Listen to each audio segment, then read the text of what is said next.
Hello, everybody. Welcome to TestFlix. This is Deepthi from Bangalore, and today's topic for Atomic Talks is logs. The reason why I have chosen logs is it is one of my very important rituals every day to open all the logs of my applications once I check in all the logs and I'm settled. Though we all know this is a very important part of our testing and what we do, we tend to forget or ignore its importance and its involvement in our process. So, this is just a brush up session, kinds, for all of us to discuss what logs mean and how important is it for us to take it through our work progress. So, let me quickly share my screen here. So here is a mind map which will accumulate all of those which we are discussing right now. So what are logs actually? So logs are sequential capture of raw outputs when any function or a program is executed. Why are they really important for us? So this is important for us to understand current status of an application or what is exactly happening in the application when some kind of user activity is going on, or the most important part of our work, which is debugging. It really takes a lot of skill and lot of patience and thought for to debug when there is any issue as such. First of all, it needs a categorization, and then we will have to put logical thinking into it, check what is not working. And logs is something that can act as a blueprint for us when such things happen. To understand and do this better, we will have to understand what all is in a log. So, what are different levels of logs?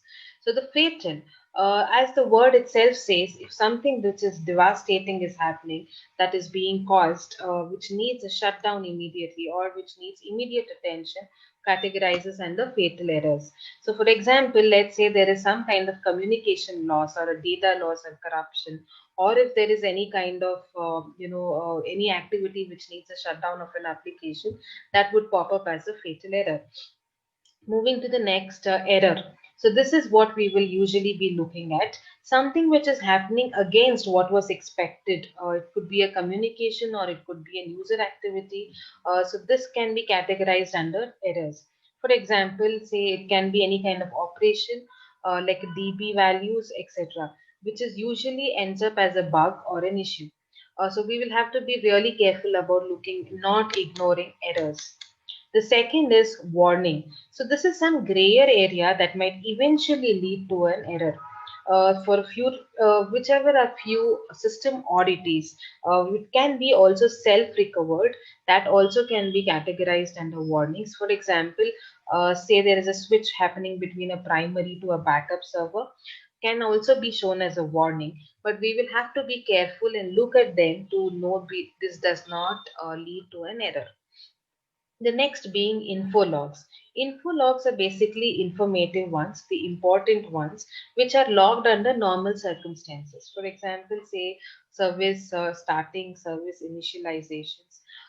Basically, these are logged to say when we give a look at these, it should let us know the current status of the application. So not much will usually be stored under this because this acts like a dumping, which we will come further. So this is info level logs. Debug logs. So debug level logs are step to step, step and step errors what we are facing or can be read under this error log file. So this basically tells us in steps and in detail of what exactly is causing the errors. So we will have to get into the debug levels when we find some error to debug it completely.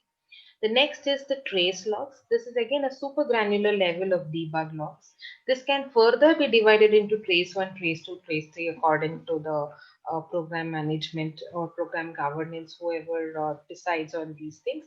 But these are again the super granular levels of your debug logs. These are simple micro details of what is causing the actions. So basically the important, all of these are very important for us to know what is happening on the application. But to maintain the quality and to give the current status, we'll have to be looking at the error, warning, and debug and trace.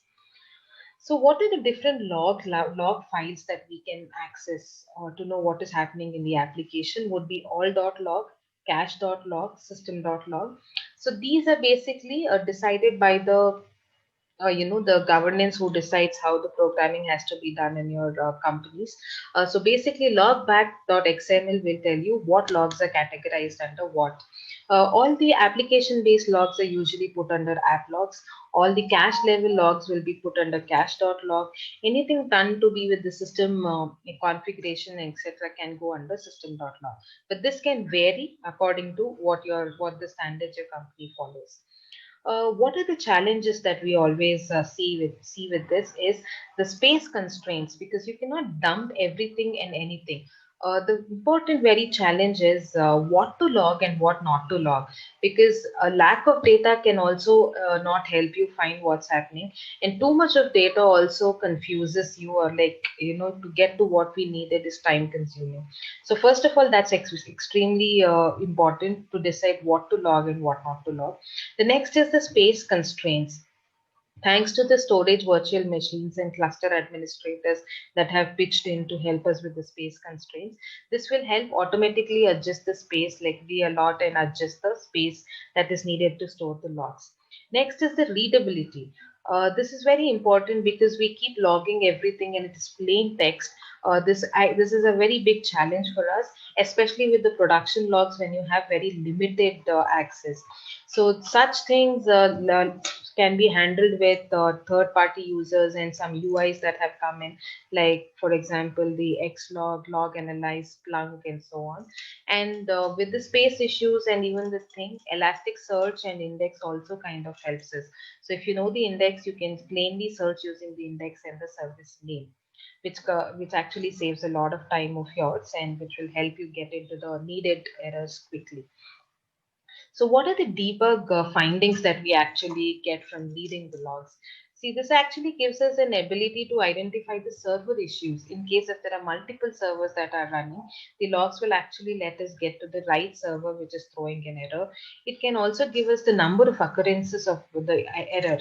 So, how many times has this particular error occurred, and it helps us recognize the pattern with the error, and the timestamp, which will actually help us know whether the issue happened after any kind of upgrade or any patch or any kind of deployment, which will help us get to the error as quickly as possible. So this was my quick sum up on logs. Let's not forget its importance and let's continue to use this to increase our efficiency. Similar to the logs, tree logs, which are like nothing but the cut trunks, which will help us know what is the age of the tree and what all it has gone through. Similarly, our software logs also help us know what is happening in the application. So let's use this for betterment. Thank you so much.